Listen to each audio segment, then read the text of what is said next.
అబ్రహాము దేవుడా, ఇస్సాకు దేవుడా, యాకోబు దేవుడా, నాకు చాలిన దేవుడా.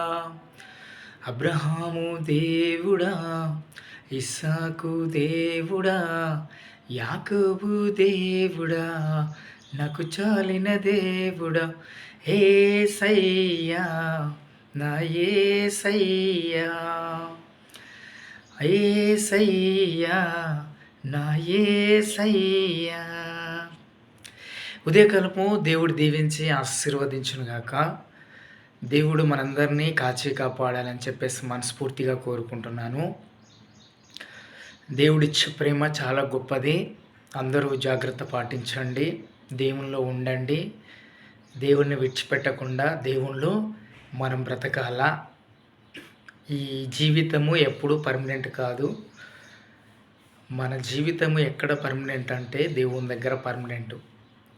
మరి దేవుడు ఉన్నాడా లేడా అంటే ఖచ్చితంగా ఉన్నాడు. దానికి నిదర్శనం ఏంది? గాలి, నీరు, చంద్రుడు, సూర్యుడు, నక్షత్రములు, ఈ భూగోళం అంతా దేవుని స్వాధీనంలో ఉన్నది. వర్షాకాలంలో వర్షం ఇస్తాడు దేవుడు, చలికాలంలో చలిస్తాడు, ఎండాకాలంలో ఎండ ఇస్తాడు. ఇవన్నీ ఇవ్వడం ద్వారానే మనం బ్రతుకుతున్నాం. మనం ఎంత సంపాదించినా, ఎండ లేకపోయినా, గాలి లేకపోయినా, చంద్రుడు లేకపోయినా, రాత్రి అనేది లేకపోయినా, అనేది వెలుగు అనేది లేకపోయినా మనం ఒక క్షణం కూడా బ్రతకలేము. కాబట్టి మనము దేవుణ్ణి అంటిపెట్టుకొని ఉండాల. సగం జీవితము మనది అయిపోయింది, ఇంకా సగం జీవితము దేవుని కోసము మనం బ్రతకాల. ఎవరు ఏమనుకున్నా సంబంధం లేదు. ఎందుకంటే దినములు చెడ్డవి గనుక అజ్ఞానుల వలె కాక జ్ఞానుల వలె జీవించుడి అని చెప్పి దేవుని యొక్క మాటలు ఉన్నాయి. దేవుడు మనల్ని చాలా గొప్పగా ప్రేమిస్తాడు. మనిషి శరీరం చనిపోతుంది, మన అందం చనిపోతుంది, అన్నీ చనిపోతాయి. కానీ ఈ లోకంలో ఏం చనిపోదు అంటే ఆత్మ ఒకటి చనిపోదు. అది గుర్తుపెట్టుకోవాలా. నాకు హృదయంలో బాధ ఉంది, ఆ బాధను తీర్చేటువంటి దేవుడవు నీవున్నావు, ఆ బాధను తీర్చు. నాకు ఇల్లు కావాలా అని ప్రార్థన చేయి, నాకు పెళ్ళి కావాలని ప్రార్థన చేయి, నాకు జాబ్ కావాలని ప్రార్థన చేయి. ఆ ఏవైతే మనకు కావాల్సినవి ఉన్నాయో అవి చాలా జెన్యున్గా ఉండాల. దేవుడికి చెప్పేటప్పుడు, ప్రభువా నాకు జాబ్ లేదు, నాకు జాబ్ ఇవ్వు, నాకు ఇది లేదు, నాకు అది ఇవ్వు, నాకు అది లేదు, నాకు అది ఇవ్వు అని చెప్పి దేవుని దగ్గర మనము అడగాల. మొరపెట్టుము నీకు ఉత్తరం ఇచ్చేదను. దేవుడు మనం మొరపెడితే మనకు ఉత్తరం ఇస్తూ ఉంటాడు. ఈ లోకంలో చాలా తెలివిగా ప్రవర్తించాలా, చాలా యాక్టివ్గా ఉండాలా, చాలా స్పీడ్గా ఉండాలా, ఎట్లా మోసం చేయాలా, ఏ విధంగా విని మోసం చేయాలా, ఏ విధంగా విని మోసం చేస్తే వాడి దగ్గర నుంచి మనం దోచుకోవచ్చు. అట్లాంటి దేవుడి దగ్గర నడవవు. నీతిగా నిజాయితీగా సంపాదించుకున్న ఏ వస్తువు అయినా, ఏ డబ్బైనా, ఏదైనా కూడా అది దేవుని దగ్గర మనకు బలం. ఒకానొక సమయంలో దేవుడు మనకి లెక్క చూస్తాడు, వీడు ఏం చేశాడు అని. చూస్తే దానిలో మనది మైనస్ ఉండకూడదు, అరే ప్లస్ ఉండాలా. వీడిని ఈ భూలోకానికి పంపించాను, వీడు ఏం చేశాడు అని చెప్పి దేవుని దగ్గర లెక్క ఉంటుంది. ఆ లెక్కను మనము గుర్తుపట్టాల. కాబట్టి మీరు చాలా జాగ్రత్తగా, మనస్ఫూర్తిగా దేవునితో మాట్లాడే విధంగా, మనస్ఫూర్తిగా దేవుణ్ణి మనము ప్రేమించే విధంగా ఉండాలి. మనిషిని ప్రేమిస్తే ఏం చేస్తాడు? వదిలేసిపోతాడు.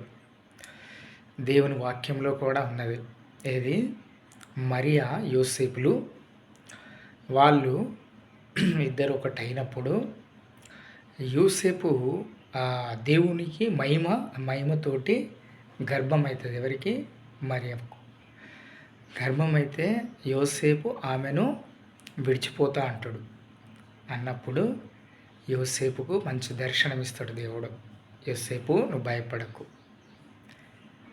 దేవుడు గొప్పవాడు. మన ఆపదలో ఉన్నప్పుడు మనల్ని ఆదరించే దేవుడు. మనం బయట పటారం చూసి చాలామంది వీడింతే, వాడంతే, అదంతే, ఇది ఇంతే అని చెప్పి మనల్ని హేళన చేస్తూ ఉంటారు. మన దేవుడు గొప్పవాడు. అస్సలు ఇది కావద్దు. ముసలి వాళ్ళు ఎవరైనా ఉంటే, ప్రభువా నీ దగ్గరికి నేను వచ్చుటకు నాకు మార్గము సిద్ధపరచు అని దేవునితో మాట్లాడాల.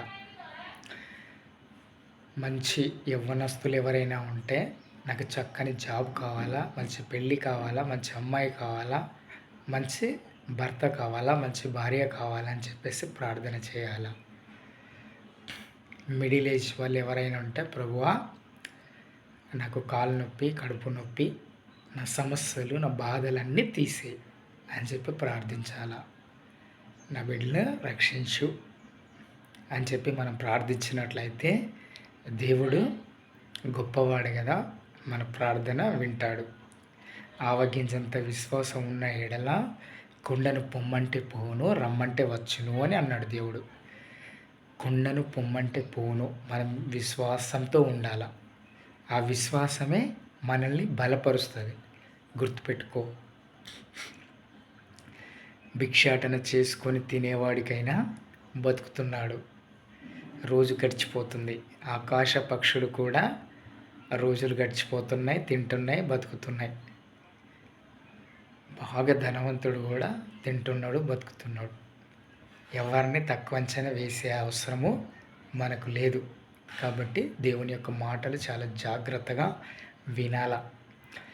చిరునవ్వుల జీవితం మనది ఉండాల. బ్రతికినన్ని రోజులు ప్రభువా నేను నీ మీద ఆధారపడేవాడిని, నేను నీ సొత్తును ప్రభువా, నన్ను నువ్వు వెల ఇచ్చి రక్తం ఇచ్చి కొన్నావు కాబట్టి నేను విశ్వాసంతో బ్రతుకుతాను.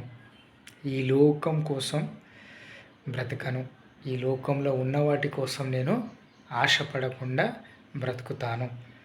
నన్ను క్షమించు, తెలిసి తెలియక చేసిన తప్పులు ఏమన్నా ఉంటే నన్ను క్షమించు అని దేవుని దగ్గర మొర పెడితే దేవుడు ఖచ్చితంగా మనకి ఆశీర్వాదం ఇస్తాడు. అబ్రహాంకు ఆశీర్వాదం ఇచ్చాడు. అబ్రహాము భార్య శారా గొడ్రాలు.